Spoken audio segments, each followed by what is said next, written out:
Audio Jungle.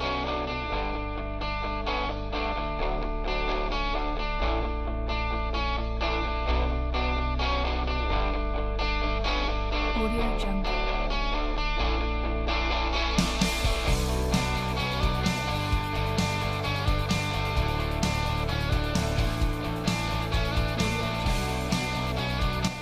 And so what I have found is it's the best bargain I've ever purchased in my entire lifetime, because the entire set of arrays I have costs probably about the same as a moderately priced used car. And for the next 25 years, all of my electricity is covered, including charging my electric car. Concept of solar contagion, that once you do it, you just are so excited. You can't stop telling everybody else that, oh, you should get some. And I think it is one simple thing we can do. I don't think it's ever been a more reasonable price than it is currently. And I think we're seeing that even in northern Michigan, we get enough gain in the sunny months that it gets us through the year. So I think it's a pretty exciting endeavor. Well, for years I've wanted to have solar panels because I really know that global warming, climate change is a big problem, and I want to diminish our carbon footprint as much as possible. Also, we've been producing more electricity for the past several months than we've actually been using, and I have, at this point, we have a $215 credit that they apply to the actual electric usage, not to the grid fees. Our bill last July, 2015, was for $80.51, and this July, 2016, it's $8.05. Net metering is what I'm doing right now. So right now the sun's out and my solar panels are producing more than what I'm using. So that excess energy is going back out to the grid. My neighbors and others are able to use that, but I'm getting credit for that energy that's going out. Now tonight when it gets dark and we turn lights on and that kind of thing, then we'll be using energy from the grid. So it balances it out. Like in the future, I want more. So I'm part of the solar garden. I have the solar here, and in the future I'd like to build a 2-car garage, and I'd like to have solar panels on the roof and power my electric car. That's all part of the dream for the future.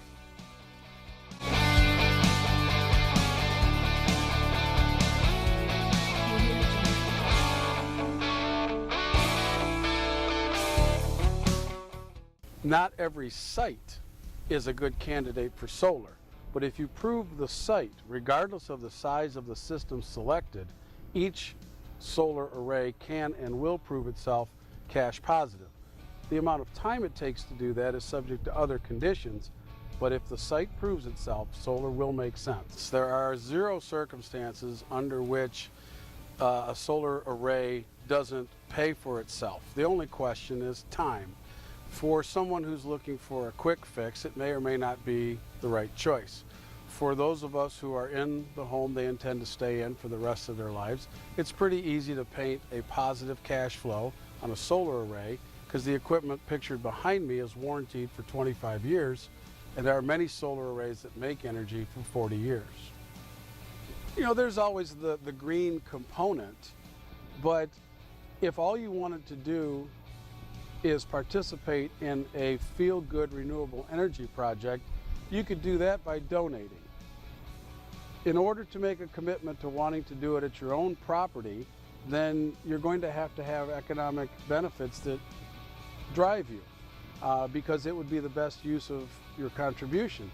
If you don't have a need for it at your own home and you don't want it at your own home, but you want to participate, there are community solar projects and there are lots of nonprofits that would benefit from a donation that would aid in the creation of a solar project for mutual benefit.